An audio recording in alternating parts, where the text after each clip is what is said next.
اس قوم نے ایسا کیا کام کیا تھا اور ان کا کیا انجام ہوا؟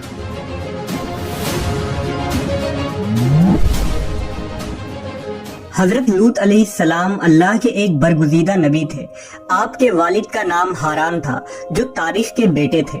آپ کی پیدائش عراق کے قدیم شہر اور میں ہوئی تھی۔ اس شہر میں ابراہیم علیہ السلام کا مسکن تھا۔ دراصل لوط علیہ السلام کے والد ہاران حضرت ابراہیم کے سگے بھائی تھے، یعنی حضرت لوط علیہ السلام حضرت ابراہیم کے بھتیجے تھے۔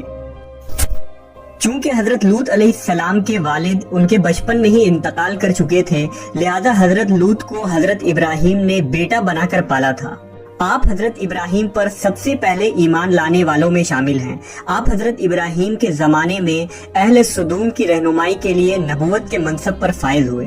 حضرت لوط کے بہت سارے معجزات ہیں۔ آپ جس وقت بارش کے لیے دعا کرتے تھے تو آسمان بادلوں سے بھر جاتا اور خوب بارش ہوتی تھی۔ حضرت لوط جس پتھر پر سر رکھ کر سوتے، اس پتھر پر آپ کے سر مبارک کا نشان بن جاتا تھا۔ سدوم وہ علاقہ تھا جہاں لوط علیہ السلام مبعوث فرمائے گئے۔ سدوم کے آس پاس 5 نہایت ہی خوبصورت شہر آباد تھے، جن میں سے ہر ایک کی آبادی 1,00,000 نفوس سے زیادہ ہی تھی۔ یہ علاقے نہایت ہی سرسبز و شاداب اور قدرت کی فیاضی کا حسین شاہکار تھا۔ یہاں باغات کی کثرت تھی، لہلہاتی کھیتیاں یہاں کی ضروریات سے کہیں زیادہ تھی۔ اردن، شام اور اسرائیل کے درمیان بسا ہوا یہ علاقہ نہایت ہی زرخیز تھا۔ وہاں طرح طرح کے اناج، پھل، میوے بکثرت پیدا ہوتے تھے، اور یہی وجہ تھی کہ آس پاس کے بستیوں کے لوگ بھی اپنی معاشی اور غذائی ضرورت کے لیے ان بستیوں کی طرف آتے تھے۔ مگر یہ بات اہل سدوم کے لوگوں کو بالکل بھی پسند نہ تھی۔ ان کے خیال میں ان کی بستیوں میں پیدا ہونے والے پھلوں، اناجوں اور سبزیوں پر صرف ان کا ہی حق تھا۔ وہ نہیں چاہتے تھے کہ دوسری بستیوں کے لوگ ان کے علاقے میں آئیں۔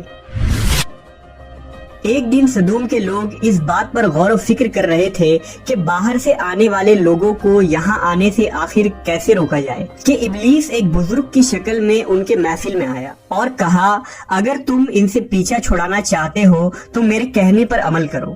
اس اجنبی بزرگ کی بات لوگوں نے بہت توجہ سے سنی۔ ابلیس نے کہا، میں کل بتاؤں گا۔ دوسرے دن ابلیس ایک خوبصورت جوان لڑکی کی بھیس میں آیا اور انہیں اپنی عورتوں کے بجائے مردوں کے ساتھ فعل بد کرنا سکھایا۔ ابلیس نے کہا کہ اگر تم ان بستیوں کے لوگوں سے نجات چاہتے ہو جو تمہاری بستی میں آ جاتے ہیں تو ایسا کرو کہ جب بھی کوئی شخص تمہارے علاقے میں آئے تو تم لوگ زبردستی اس کے ساتھ اپنی خواہش پوری کرو۔ اس طرح یہ لوگ اس بستی میں آنا چھوڑ دیں گے۔ اپنی نفسانی خواہشات کے لیے مردوں سے بدفعلی اس قوم کا دستور بن گیا تھا۔ یہاں بے حیائی عام ہو گئی تھی۔ حکمراں، سردار، رؤسا، ہر طبقے میں گھر گھر یہ عمل پھیل گئی تھی۔ بھری محفل میں یہ لوگ اس فحاشی کے کام کو کر کے خوش ہوتے تھے۔ کوئی بھی محفل اس کام کے بغیر ادھوری سمجھی جاتی تھی۔ خاص کر مسافروں میں سے کوئی خوبصورت لڑکا ہوتا تو یہ لوگ اسے اپنا شکار بنا لیتے۔ تلمود میں لکھا ہے کہ اہل سدوم اپنی روزمرہ کی زندگی میں سخت ظالم، دھوکے باز اور بد معاملہ تھے۔ کوئی مسافر ان کے علاقے سے بخیریت نہ گزر سکتا تھا۔ کوئی غریب ان کی بستیوں سے روٹی کا ایک ٹکڑا نہ پا سکتا تھا۔ بارہا ایسا ہوتا تھا کہ باہر کا آدمی ان کے علاقے میں پہنچ کر فاقوں سے مر جاتا اور یہ اس کے کپڑے اتار کر اس کی لاش کو برہنہ دفن کر دیتے۔ اپنی وادی کو انہوں نے ایک باغ بنا رکھا تھا جس کا سلسلہ میلوں تک پھیلا ہوا تھا۔ اس باغ میں وہ انتہائی بے حیائی کے ساتھ اعلانیہ بدکاریاں کرتے تھے۔ حضرت لوط علیہ السلام نے انہیں توحید کی دعوت دی اور بدکاری کے اس گھنونے عمل سے توبہ کرنے کا حکم دیا۔ حضرت لوط نے کہا، تم بے حیائی کیوں کرتے ہو؟ کیا تم عورتوں کو چھوڑ کر لذت حاصل کرنے کے لیے مرد کی طرف مائل ہوتے ہو؟ حقیقت یہ ہے کہ تم احمق لوگ ہو۔ حضرت لوط اہل سدوم کو دن رات واعظ و نصیحت کیا کرتے، لیکن قوم پر اس کا کوئی اثر نہ ہوا، بلکہ وہ بہت فخریہ انداز میں یہ کام کرتے تھے۔ انہیں حضرت لوط کا سمجھانا بھی برا لگتا تھا، لہٰذا انہوں نے صاف صاف کہہ دیا کہ اگر تم ہمیں اسی طرح برا کہتے رہے اور ہمارے کاموں میں مداخلت کرتے رہے تو ہم تمہیں اپنے شہر سے نکال دیں گے۔ حضرت لوط نے نصیحت و تبلیغ کا سلسلہ جاری رکھا، لہٰذا ایک دن اہل سدوم نے خود ہی عذاب الہی کا مطالبہ کر دیا۔ اللہ تعالیٰ نے اب تک ان کے اس بدترین فحاشی اور بدکاری کے باوجود ڈھیل دے رکھی تھی، لیکن جب انہوں نے حضرت لوط سے ایک دن کہا کہ اگر تم سچے ہو تو ہم پر عذاب لے آؤ، لہٰذا ان پر عذاب الہی کا فیصلہ ہو گیا۔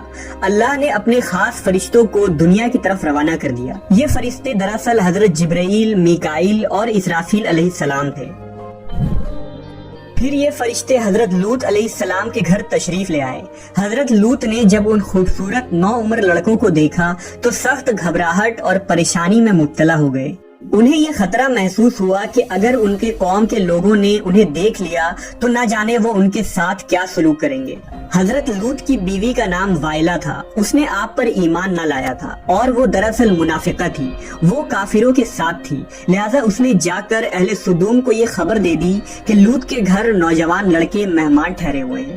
یہ سن کر بستی والے دوڑتے ہوئے حضرت لوط کے گھر پہنچے۔ حضرت لوط نے کہا، اے قوم، یہ جو میری قوم کی لڑکیاں ہیں یہ تمہارے لیے جائز اور پاک ہیں، اللہ سے ڈرو اور مجھے میرے مہمانوں کے سامنے رسوا نہ کرو۔ کیا تم میں سے کوئی بھی شائستہ آدمی نہیں؟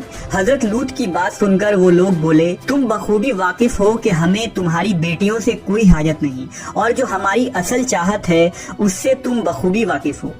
قوم لوط کے اس بے شرمانہ جواب سے اندازہ لگایا جا سکتا ہے کہ وہ فعل بد میں کس حد تک مبتلا ہو چکے تھے۔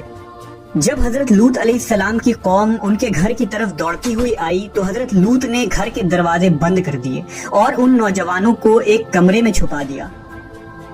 اس بدکار لوگوں نے آپ کے گھر کا گھیراؤ کیا ہوا تھا اور ان میں سے کچھ گھر کے دیوار پر بھی چڑھنے کی کوشش کر رہے تھے۔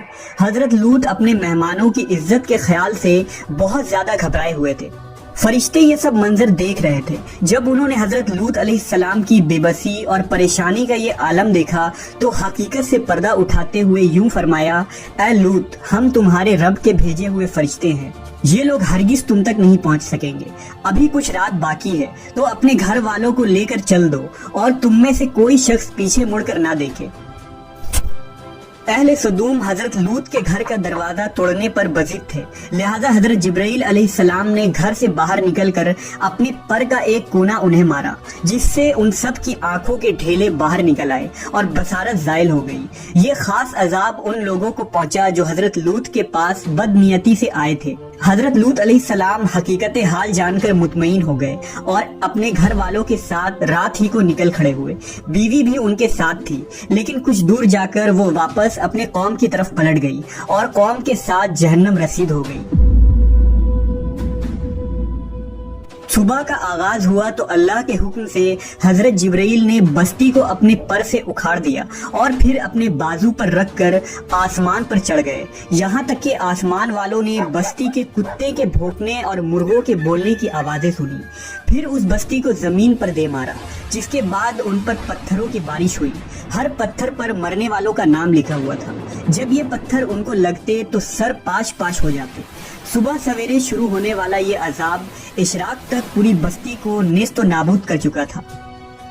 قوم لوط کی ان خوبصورت بستیوں کو اللہ نے ایک انتہائی بدبودار اور سیاہ جھیل میں تبدیل کر دیا، جس کے پانی سے رہتی دنیا تک کوئی فائدہ نہیں اٹھایا جا سکتا۔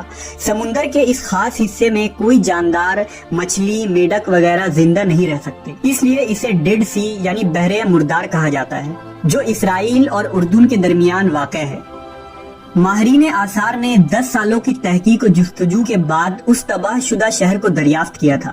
تحقیقات سے پتہ چلا تھا کہ اس شہر میں زندگی بالکل ختم ہو چکی ہے۔ اس شہر کے راستے اور کھنڈرات کو دیکھ کر آرکیولوجسٹ نے یہ اندازہ لگایا کہ جب یہ شہر تباہ ہوا تو اس وقت لوگ روزمرہ کے معمولات کے کاموں میں مشغول تھے اور یہاں زندگی اچانک ختم ہو گئی تھی۔ اہل سدوم جنہیں پتھر بنا دیا گیا تھا، ان کے بت ابھی تک بحر مردار کے پاس موجود ہیں، جو تا قیامت لوگوں کے لیے ایک عبرت ہے۔